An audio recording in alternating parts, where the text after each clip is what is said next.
নমস্কাৰ জব আৰু কেৰিয়াৰ টিভিৰ অন্য এটি ইনফৰ্মেটিভ ভিডিঅ'লৈ আপোনালোকক স্বাগতম জনাইছোঁ। এইটো ভিডিঅ'ত মই আপোনালোকক দেখাবলৈ গৈ আছোঁ ONGC আৰু ফালৰ পৰা আকৌ নতুনকৈ কেইটামান ভেকেঞ্চিজ আহিছে আৰু সেই ভেকেঞ্চিসমূহৰ বিষয়ে প্ৰথমতে মই আপোনালোকক অইল ইণ্ডিয়াৰ ভেকেঞ্চিসমূহ দেখাম আৰু তাৰ পিছতে মই আপোনালোকক দেখাই যাম ONGCত কি ভেকেঞ্চি আহিছে। এতিয়া প্ৰথমতে মই আপোনালোকক অইল ইণ্ডিয়াৰ ফালৰ পৰা যিকেইটা চাকৰি ওলাইছে সেই চাকৰিকেইটাৰ বিষয়ে দেখাওঁ।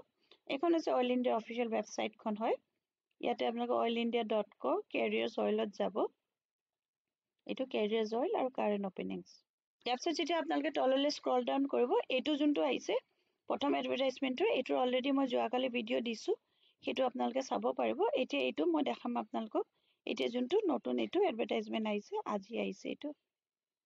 ইয়াতে ক্লিক কৰিব। ক্লিক কৰাৰ পিছত এইখন অফিচিয়েল নটিফিকেশ্যনখন খোল খাই যাব। এইখন আহিছে 10 তাৰিখে, 10 জানুৱাৰীত ওলাইছিলে আৰু ইয়াত এইকেইটা পোষ্ট আছে। জিঅ'লজিষ্টৰ পোষ্ট আছে, 2টা পোষ্ট আছে। এই পোষ্টকেইটাৰ কাৰণে যোনটো এলিজিবিলিটি বিচাৰিছে, কৈছে MSc জিঅ'লজি বা applied geology or MTech in geology applied geology আৰু must have PhD degree holder with specialisation economics or geology. Minimum 24 years age limit হ'ব লাগিব আৰু আপাৰ এজ লিমিট 45 ইয়াৰ্ছলৈকে হ'লে আপোনালোকে ৱৰ্ক ইন ইণ্টাৰভিউ কাৰণে যাবলৈ এলিজিবল হ'ব। 60,000 চেলাৰী পাৰ মান্থ। নেক্সট জিঅ'লজিষ্ট যোনটো আছে ছেডিমেণ্টলজিৰ কাৰণে আছে। MSc জিঅ'লজি বা applied geology or MTech geology বা এপ্লাইড জিঅ'লজি আৰু PhD লাগিব। মিনিমাম 24 ইয়াৰ্ছ হ'লে আপোনালোকে এপ্লাই কৰিব পাৰিব, মেক্সিমাম 45 ইয়াৰ্ছলৈকে আৰু এইটোৰ চেলাৰী একে 60,000 পাৰ মান্থ দিব। ইনচিডেণ্টেল বেনিফিট অফ 500 পাৰ ডে এটা দিব, লগতে আপোনালোকে ভেৰিয়েবলছো পাব আৰু ৰিজাৰ্ভেশ্যন এণ্ড এজ ৰিলেক্সেশ্যনসমূহ থাকিব এজ পাৰ গভৰ্ণমেণ্ট গাইডলাইনছৰ হিচাপত। এইটো কণ্ট্ৰেকচুৱেল পোষ্ট হয়, এবছৰ, আৰু যোনটো আকৌ এবছৰ মানে 2 বছৰলৈকে আপোনালোকে এইটো চাকৰিত কৰিব পাৰিব। ইয়াৰ কাৰণে ৱৰ্ক ইন ইণ্টাৰভিউ হ'ব আৰু ডিটেইলছখিনি ইয়াত দিয়া আছে।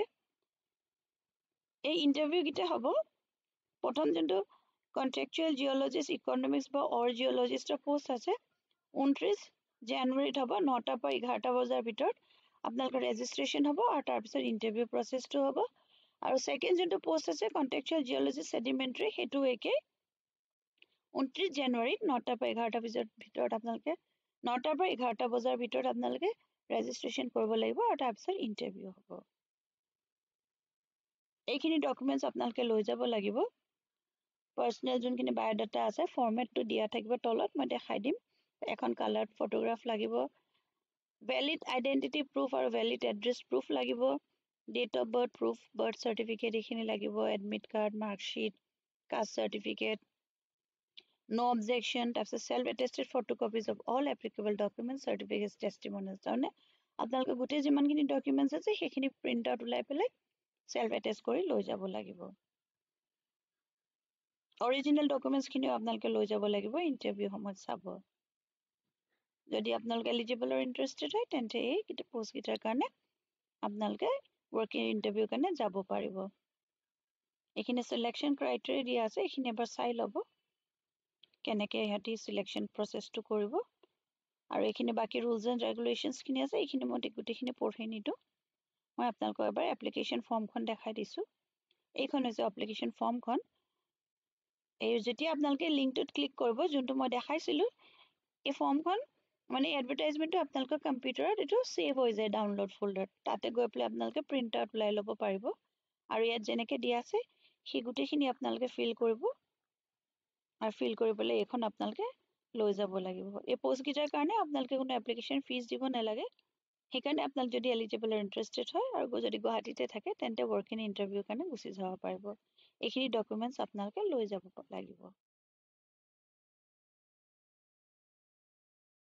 তাৰপিছত নেক্সট মই আপোনালোকক এতিয়া ONGCৰ চাকৰিসমূহৰ বিষয়ে দেখাম, য'ত 100টা ভেকেঞ্চিজ ওলাইছে, যাৰ কাৰণে ফ্ৰেছাৰ্ছ হ'লেও আপোনালোকে এপ্লাই কৰি দিব পাৰিব আৰু ইয়াত একো গেট এক্সামো দিব নালাগে।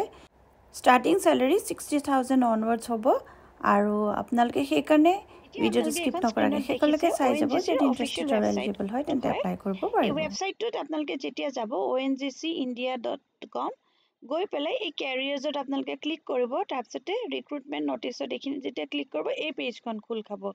ইয়াতে এই গোটেই ডিটেইলছখিনি পাব registration link advertisement details syllabus medical fitness requirement OBC certificate এইখিনি গোটেইখিনি আপোনালোকে প্ৰথমতে ইয়াতে যেতিয়া ক্লিক কৰিব তেতিয়া এই এডভাৰটাইজমেণ্টটো আহিব ইয়াতে গোটেই ডিটেইলছ আছে কিমানখিনি পোষ্ট আছে কেনেকৈ এপ্লাই কৰিব লাগিব লাষ্ট ডেট কি হয় সকলোবিলাক ডিটেইলছ এতিয়া মই আপোনালোকক দেখাই গৈছোঁ 100টা টোটাল নাম্বাৰ অফ পোষ্ট আছে ইয়াৰ কাৰণে গ্ৰেজুৱেট বিচাৰিছে আৰু পোষ্ট গ্ৰেজুৱেট অনলাইন এপ্লাই কৰিব লাগিব পোষ্টসমূহ হৈছে জিঅ'লজিষ্টৰ কাৰণে 5টা পোষ্ট আছে ইয়াতে পোষ্ট গ্ৰেজুৱেট ডিগ্ৰী বিচাৰিছে geology with minimum 60% mark MSc or MTech in petroleum geoscience with minimum 60% marks হ'লেও আপোনালোকে এপ্লাই কৰিব পাৰিব MSc MTech in petroleum geology যদি হয় মিনিমাম 60% মাৰ্ক তেতিয়া আপোনালোকে এলিজিবল হ'ব আৰু MTech in geological technology with minimum 60% marks হ'লেও আপোনালোকে এপ্লাই কৰিব পাৰিব তাৰপিছতে নেক্সট যোনটো পোষ্ট আছে সেইটো হৈছে জিঅ'ফিজিচিষ্ট চাৰ্ফেচৰ কাৰণে 3টা পোষ্ট আছে ইয়াৰ কাৰণে যোনটো এডুকেশ্যনেল কোৱালিফিকেশ্যন বিচাৰিছে post graduate degree in geophysics with minimum 60% marks MTech in Geophysical Technology with minimum 60% marks বা postgraduate degree in physics with electronics with minimum 60% marks.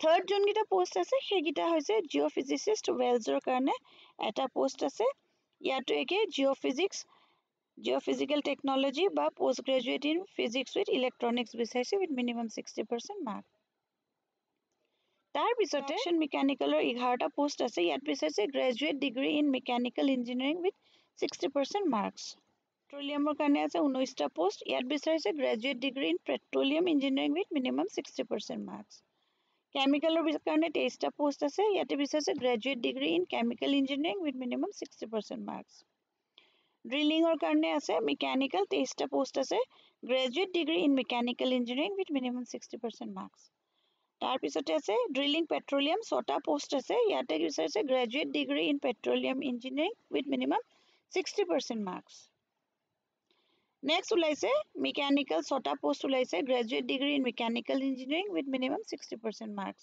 ইলেক্ট্ৰিকেলৰ কাৰণে 10টা পোষ্ট আছে graduate degree in electrical engineering with minimum 60% marks application fees ইয়াত থাকিব general EWS OBCৰ কাৰণে 1000 rupees SC ST PWBD কাৰণে একো charge দিব নালাগে আপোনালোকে এইটো কাৰণে এপ্লাই অনলাইন কৰিব লাগিব যোনটো অফিচিয়েল ৱেবছাইট আছে http://www.ongc.co.in এইটোত গৈ আপোনালোকে এপ্লাই কৰিব পাৰিব এইখন হৈছে অফিচিয়েল চাৰ্কুলাৰখন ইয়াতে গোটেই ডিটেইলছখিনি আছে এনেকৈ আপোনালোকে যেতিয়া এই তলত এনেকৈ ক্লিক কৰিব তেতিয়া আপোনালোকে গোটেই ডিটেইলছখিনি কিমান ইয়াৰ্ছ এজ লিমিট কি কি এইখিনি গোটেইখিনি ইয়াত দিয়া আছে এইখিনি এবাৰ আপোনালোকে চাই ল'ব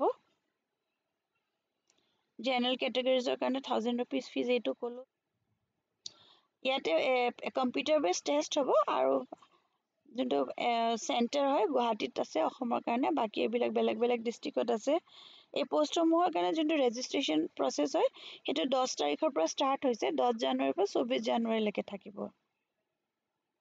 এইখিনি এবাৰ আপোনালোকে পঢ়ি ল'ব এপ্লাই কৰাৰ আগতে 10 তাৰিখৰ পৰা 24 তাৰিখৰ ভিতৰত আপোনালোকে এপ্লাই কৰি দিব পাৰিব পোষ্টকেইটাৰ কাৰণে যদি আপোনালোক এলিজিবল আৰু ইণ্টাৰেষ্টেড হয় এইটো হৈছে ৰেজিষ্ট্ৰেশ্যন লিংকটো ইয়াতে গৈ পাই আপোনালোকে click here for new registration যদি আপোনালোকে নতুন হয় আৰু যদি অলৰেডি ৰেজিষ্টাৰ্ড হয় তেতিয়াহ'লে আপোনালোকে ইয়াতে আপোনালোকৰ ৰেজিষ্ট্ৰেশ্যন নাম্বাৰটো পাছৱৰ্ডটো এইটো কেপচা কোডটো দি পেলাই ছাবমিট কৰি দিব তাৰপিছত আপোনালোকৰ ৰেজিষ্ট্ৰেশ্যন প্ৰচেছটো ষ্টাৰ্ট হৈ যাব